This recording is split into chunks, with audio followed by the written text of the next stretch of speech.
Greetings, everyone. I'm excited to welcome Philippe Humeau, CEO and co-founder of CrowdSec, to the show. Philippe, welcome to the show today. Thank you, Ben, for having me. Hey, let's dive in and tell us a little bit about your SaaS background. Yeah, well, I come from the regular software industry, more precisely from the pen testing industry. So basically, we were paid to breach in companies and say where and how we did it. And then I switched to a hosting environment, high security hosting in the cloud. And, this SaaS wave came in like 10 years back, something like this. And everything went SaaS. And this model is just too good to be true. So I wanted to have a new experience. And I wanted to be a software editor forever because I think something was missing in the industry. So I decided to create a software vendor that would be also totally dedicated to cybersecurity, hence CrowdSec. Okay, all right. So in the software industry for a while, high tech or high security hosting, and then love the SaaS model. So tell us, yes, a little bit. You're co-founder of CrowdSec. So what does CrowdSec do? Well, CrowdSec is basically founded on the thinking of Waze, but for cybersecurity. So Waze revolutionized the GPS landscape, let's put it like this, by making it a social thing, right? You share the road hazards, you see the speed traps, the problems, and so on. So Waze just needs three informations, or let's say four from you. It needs your position, your heading, and your speed. And basically any user input you want to add on top of it, like I saw someone, in jeopardy on the highway. Fine. And with this, they are able to map the whole world and where are the troubles, which is absolutely amazing. So what we're doing is very similar, but for the firewalls. So if one machine is being aggressed, we just need to know when, what IP address, and what is the behavior that we're facing. And by sharing it with the whole world, we see if several machines are facing the same problem from the same IP address. And if it's true, then we know for a fact that we can ban this IP address as long as it stays aggressive. Okay, really, really interesting. And so like your example, so if one firewall like having an issue at a company and you see it somewhere else at a company, same IP, and then you can I guess do something with that, ban the IP or block the IP temporarily or whatever it might be. Yeah, we send an order to the network to block this IP address. And it's important to see that it's not so important. Well, what is important is to add IP addresses, but also to remove them quickly because people are borrowing IP addresses and IP addresses are changing hands constantly. So it's not only about adding to the block list, it's also about removing from the block list. So being in as real-time-ish as you can be. Okay, really interesting. So who are you selling this product to? Is it users? Is it companies? Who's your end user for the product? Well, this is a really interesting point to touch on because we are a bit of a blue ocean strategy here. We are an open source company at heart. So we created an open source free software. It's an MIT license and we charge €0 for it. So you can use it in any context you want. The next door hospital is using it, for example, and that's cool. They can defend themselves for free. Now, obviously, we don't live from edible moss collected in the forest, right? We're not monks. So we need to feed ourselves, and my guys are costing a lot of money because they are talented cybersecurity operations guys. So obviously they don't come for free. So how we do it is that we sell those signals in real time to large companies that are interested into leveraging them. Whether they partake into the network or not, we don't care. They can use it if they pay for it. And they get a global overview of whatever is happening over the internet in real time, which costs them euros for that or dollars, whatever. And we are targeting specifically banks, MSPs, pharmaceutical industries, manufacturing, those large companies, usually more than 2,500 people. Sorry. Okay. So like, your Waze example. So say I could get navigation through Waze, but to see real-time, alerts or potholes or whatever it might be, they would then sell those signals. So just like everyone can use the product for free, but then to get those real-time alerts of what's happening around all your installations, they would then pay for those signals. Yeah, it's partially true. I mean, we give a lot of signals for free as well to the people partaking into the network as a reward, a bit like in the blockchain context, right? So we reward them with IP addresses that are aggressive toward their specific typology, but they don't get to see the whole picture. They are just protected against what is a threat for them. Now, larger companies have a larger footprint and they want to automate a lot of things. This is where extra services kicks in. This is where extra layers of data are interesting. And not every company is properly equipped with the tools to leverage all those data. That's why also we are selling rather to the larger companies than the smaller one. Mm-hmm. So I interviewed another founder who created open source, actually in France too, Pierre Bergy, and it seemed like the community, a lot of momentum with open source. So how many installations or downloads do you have? What do you measure as progress in open source?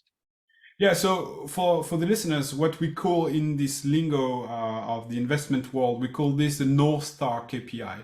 So our North Star KPI is a number of installations, indeed. And we are hovering around 0.5% growth daily.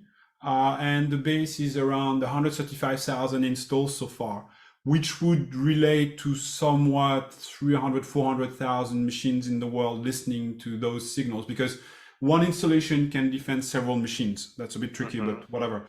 So long story short, several hundreds of thousands of servers are protected and reporting the signals and the threats they're facing. Okay, so about 135 installs roughly translates into about 300 to 400,000 servers in your community, protecting each other through this kind of Waze type application. Yeah, really amazing, really interesting. And when did you found CrowdSec? Well, it was 3 years ago in December, exactly the 29th, something like this, of 2019. 19? And then, it was a journey for investment, because you have to run. I mean, open source is great because it's viral. So it's kind of a self-selling value if you do it properly. You collect a bit of stars on GitHub, you get all your LinkedIn network together. You say, I'm going to ask you a favor once and once only in my lifetime. It's like upvote on this, that platform and star me on GitHub. You start to take off. And then you have a proof of concept. You start raising money from BA and smart money from business angels. We raised 700,000 euros at that time. And then we had a seed round the next year of 4 million euros to establish ourselves as the largest ever CTI network in the world, which is probably true by now. And now the A round was all around monetization of the concept, because it's great. You have a lot of data. Now the VCs want to know if they are worth something. And we were lucky enough to be able to raise in 2022 second semester, whereas the period was a bit more trickier than before. Yeah, definitely. And we'll get to your fundraising story here. And where is your company located? Are you virtual? Are you located in one spot? 100% virtual. I would not be able to hire so many talents if I had an office, honestly. I mean, people really want to work on distance now. And it allows me to have an amazing diversity in the ranks. Probably like we are 24 now, heading towards 35 people. And we come from already 8 different countries, speak 14 different languages fluently. My English being excluded from this scope. And we are mostly based in France, but not all of us. Some in England, some in Denmark, some in India, and so on and so forth. And some in the US. Okay, great. So 24 staff heading up to 35. And then anything you want to share around your revenue range, ARR size right now? Yeah, sure. I mean, there's no secrecy at CrowdSec. Everything is extremely transparent. My goal is to create what we call the first glass unicorn, a unicorn you can see through because everything is transparent. So for now, our revenue are around 100,000 euros. End of the year, it's going to be probably 300,000. But next year, we will head toward 1.5 and then 5 million euro in turnover. But it can go faster than that because we have interesting demands from very large groups in the US and in France and in Europe. So I'm rather confident on the ramp-up of revenues, but a crisis is coming our way. I mean, globally in the economy. So we still have to be careful about those statements. Okay. And so about 100,000 euros right now, and your go-to-market motion is a little different, say, than like a traditional B2B SaaS. Tell us a little bit about that. Like, how do you find communities? How do you create this momentum to get the installs? Yeah, so one thing that is very amazing with open source first and foremost is that you know about the 3% that hates you, you know about the 3% that loves you, but basically you don't know about the 94% that are in between. They are just users, And sometimes you take a plane, you cross the path of someone that recognizes your logo, and they tell you, "Oh, you're working at that company." Yeah. "Ah, I have something I have to ask you about how to organize my defense." "Okay, right. Tell me what's the problem." And then you learn that the biggest railway company in France is using the software, and you had no clue about it, like literally. Yeah. And that the Norwegian army is using it, that the Dutch government is using it, that the DoD, the Pentagon, is using it. You're like, that's open source, my friend. That's great because everybody can use it, but that's also not so great because you don't know about them. So how do you start the momentum? Well, as I told you, you start on GitHub, you develop a product that makes some sense, you start spreading it around to the influencers, like podcasters and influencers in the cybersecurity industry or in your industry. It can relate to any industry. And then for our specific case, I did a bit of GitHub stars hunting by connecting all my networks together from the founders. We crawl all our LinkedIn contacts. We sent one email and one only saying, "Okay, we will ask you once for a favor." It was 5,000 people. "Please click here, click here, click here. It will help us kickstart the company." And then we became a trendy company on GitHub. Then more people got to see us and so on and so forth. So this is how we started a snowball. Okay, really interesting. So yeah, did a little, like you said, GitHub star hunting, crawled LinkedIn, created a list about 5,000, sent an email and just said, "Hey, one favor, upvote whatever, like us, to start creating that momentum." Really interesting. And so you mentioned earlier, you raised 700K and then 4 million, and then just recently a 14 million Series A in euros. So with that latest 14 million raise, what did you see that said we're ready for more capital? Well, it was always a plan. I mean, I am the kind of guy walking in the street with a plan, because I don't think you can succeed in business by just being instinctive. And we see here, for example, great example in the US with Elon Musk. The guy had a plan to create rockets that would be reusable and so on, and made a success out of it. And then instinctively wanted to buy Twitter, and it's a failure. Well, it looks like a failure so far. So, I love the fact to have a plan. So we know exactly what we want to do, where we should be at that moment in time and so on, and what capital we need to get there. So it was a long thought through plan for years and years before we decided to step into the business. And also, we are not 6 weeks rabbits. We are experimented business owners and founders. So we knew more or less what amount of cash and capital we would need to get this momentum and get to the result as fast as we wanted. Because the product is around for 2 years only in a 1.0 stable version. So getting 135,000 people to install it in just 2 years, it's extremely fast. We are considered fast movers in our industry. So for that, we needed capital. So we knew at the very inception of the project that we would sell it at some point to a large company, probably a massive hyperscaler, F5, GCP, Microsoft, or Palo Alto. I don't know. We don't care. The day we have this asset, the real-time map of all IP addresses owned or used by cyber criminals, it's worth $1 billion. So one day we'll sell $1 billion. But since it's an open source product, the community will never be betrayed. We are Robin Hood here. We will leave behind a legacy of a free software, extremely good quality, that they will be able to use forever. And now the big guys that want to buy us and buy the network and use the network for their benefits, but they will not be able to steal it from the users, will be probably an hyperscaler. So we know that we will exit in 3 to 4 years from now on a 9.0 valuation, hopefully. Okay. And so with open source, with the 14 million, is this something where it just takes that time, it takes cash to continue to build the product, build the community, build the momentum, and then monetization starts happening later and starts catching up with your momentum? Yeah, so 14 million was exactly done for that. We had to build a network first, have a value to sell. Because when the guy in seeds are coming, they're like, okay, when do we start selling? Well, not now. Because first we have to have something to sell. And the one thing we sell is data, because the product as such is free. So if you want to sell data, you have to have a meaningful data and a meaningful network. So the money you're putting in it now is only and solely made to expand the network. Now that we have a strong network, the 14 million is about expanding the sales, the footprint, specifically in the US, where the biggest market is, obviously, and start ramping up operations on the sales and marketing front. Because technically speaking, we are set, it runs, we expand the product, but this is not where the massive investment will be now.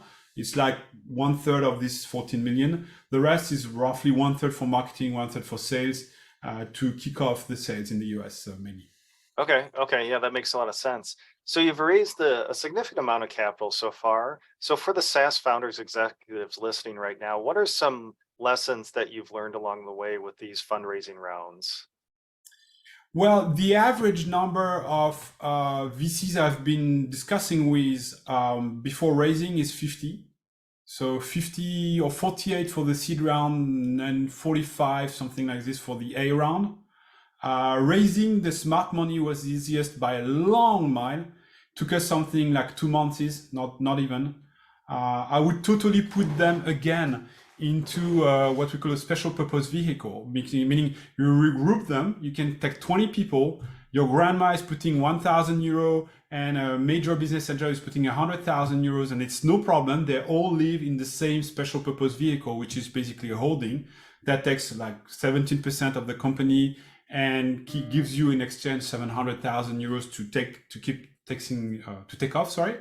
Then the seed round is ballpark estimation around 20% of capital you will leave behind, but it's a long explanation. You have to be very convincing, but it's an extremely dynamic market. So I would not be so worried about the seed round. Now, what is tricky is the A round, because this is where you should show the first results. You're not a promise anymore. You're a real thing, and you have to show results and momentum. And this is probably the trickiest, because the B round is a succeed or die thing. Either you monetize properly and it's a mechanical thing, or you did not and you're dead, period, and you were stored on the shelf with the good ideas. So yeah. All right. So the tip there with that Series A round, right now you've got to show results, momentum to really have a successful A round before more promises, more story, to sell that fundraising round. But now you've got to show results with the Series A, which makes a lot of sense. So really appreciate your time today, Philippe. And as we wrap up, what's next for your company? What's coming up that's exciting for CrowdSec?